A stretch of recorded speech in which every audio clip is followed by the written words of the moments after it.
नमस्कार, clean news UP में आपका स्वागत है और वक्त हो चला है दिन भर की सभी ताज़ा खबरों का। यूपी में अब एक ही रंग में होंगे भवन के बाहरी हिस्से के पेंट, विकास प्राधिकरण तय करेगा रंग। योगी आदित्यनाथ सरकार प्रदेश के प्रमुख शहरों के मुख्य मार्गों की आवासीय और व्यावसायिक इमारतों को खूबसूरत बनाने के लिए नई व्यवस्था लागू करने जा रही है। प्रमुख शहरों के मुख्य मार्गों की आवासीय और व्यावसायिक इमारतों के एक ही रंग में रंगा जाएगा। यह रंग विकास प्राधिकरण तय करेगा। मसलन ऐसी व्यवस्था लागू की जाएगी जिससे भवन स्वामियों को अपने भवन के बाहरी हिस्सों को उस रंग में ही रंगना हो जैसा विकास प्राधिकरण द्वारा तय किया जाए। आवास एवं शहरी नियोजन विभाग ने इस संबंध में सभी विकास प्राधिकरणों को आदेश जारी कर दिया है। आधार और पैन कार्ड को लिंक कराने के लिए एसबीआई ने जारी किया अलर्ट। ऐसा न होने पर भरना होगा 10,000 तक जुर्माना।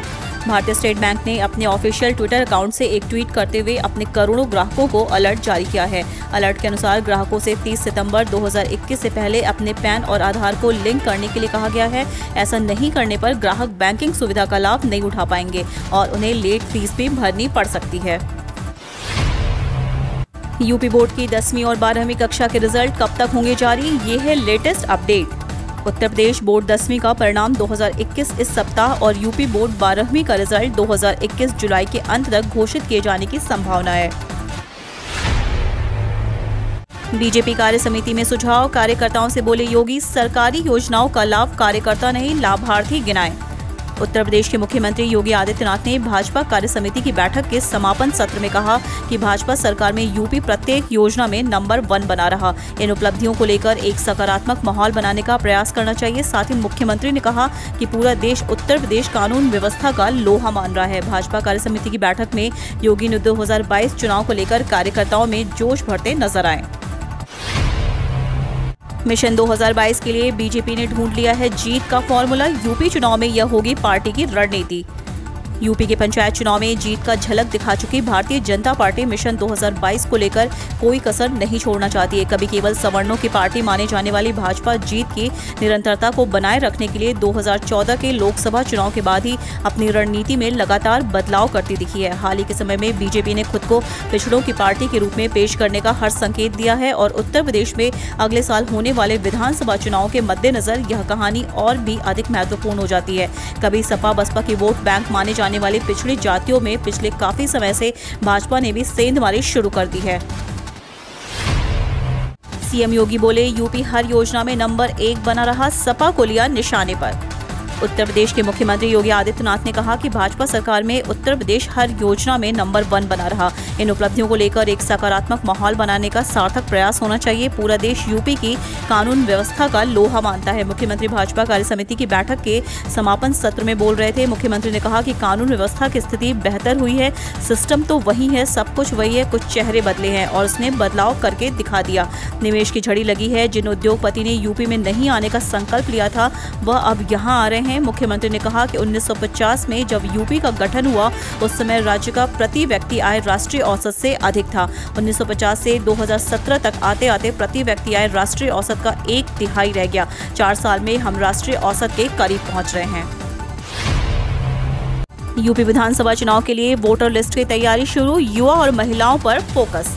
आगामी विधानसभा चुनाव के लिए तैयार की जाने वाली वोटर लिस्ट में युवा, महिला और दिव्यांग मतदाताओं के पंजीकरण पर खास ध्यान दिया जाएगा। इस बारे में मतदाता जागरूकता और चुनाव में उनकी सहभागिता के लिए केंद्रीय निर्वाचन आयोग की योजना स्वीप पर मुख्य निर्वाचन अधिकारी अजय कुमार शुक्ल की अध्यक्षता में एक बैठक हुई। मुख्य निर्वाचन अधिकारी ने कहा कि विभिन्न विभागों द्वारा आपस में समन्वय स्थापित कर मतदाता जागरूकता, पंजीकरण एवं सहभागिता के लिए कार्य किया जाए। उन्होंने कहा कि आयोग की अपेक्षा है कि कोई मतदाता न छूटे के क्रम में समस्त अहर्म मतदाताओं का पंजीकरण सुनिश्चित किए जाने की आवश्यकता है।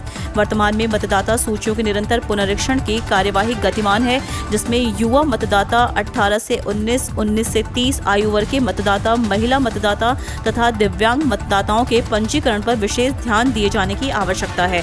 इसके अलावा मतदाता सूची से मृतक, डुप्लीकेट, अन्य राज्यों में चले गए वोटरों के नाम हटाने की कार्यवाही की जानी अपेक्षित है। इन 4 जिलों पर थी आतंकियों की नजर। 500 बमबाज महिलाओं की फौज का था लक्ष्य। फिदायीन दास्ता बनाने के लिए आतंकी संगठन AQIS उन महिलाओं को चुनता है जो गरीब परिवार से होती हैं। उन्हें कुछ पैसे और 2 वक्त का भोजन दिया जाता है और इसका फायदा उठाकर ब्रेन वॉश कर मानव बम में तब्दील किया जाता था। इसका खुलासा NIA की जांच में खुलासा हुआ। यह भी पता चला है कि AQIS ने जहां-जहां शाहीन फोर्स का गठन किया है वहां इसमें 500 महिलाओं को जोड़ा गया। यहां पर भी लगभग 500 महिलाओं को जोड़ने का प्रयास शुरू हो चुका था। जारी हुआ GD कांस्टेबल भर्ती का नोटिफिकेशन।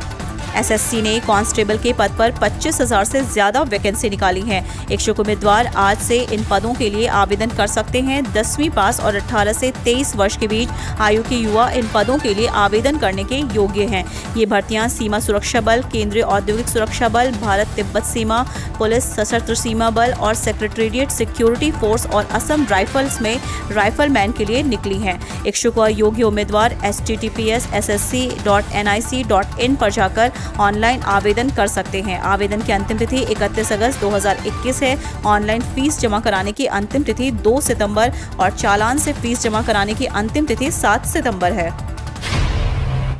यूपी के इन जिलों में आज और कल बारिश की संभावना, गर्मी से मिलेगी राहत। अब शनिवार और रविवार को फिर हल्की से मध्यम बारिश की संभावना जताई गई है। अगले 24 घंटों में क्षेत्र में मानसून की सक्रियता बढ़ सकती है। बारिश न होने से लगातार तापमान चढ़ रहा है, जिससे लोग उमस भरी गर्मी से परेशान हैं। कानपुर में शुक्रवार को अधिकतम तापमान गुरुवार को 36.8 के मुकाबले 38.4 डिग्री सेल्सियस पर पहुंच गया। रात का तापमान 28.8 डिग्री सेल्सियस रहा। इसमें किसी तरह का बदलाव नहीं हुआ। हवा की तेज गति औसतन 10 किलोमीटर प्रति घंटे रही, लेकिन इसके बावजूद कोई राहत नहीं मिली। धूप इतनी तेज थी कि सड़क पर चलना लोगों के लिए मुश्किल हो रहा था। हम रोज ऐसी ही न्यूज लाते रहेंगे। यदि आपने अभी तक क्लीन न्यूज यूपी को सब्सक्राइब नहीं किया है तो फटाफट सब्सक्राइब कर ले। साथ ही बेल आइकन को दबा दें ताकि कोई भी अपडेट मिस ना हो।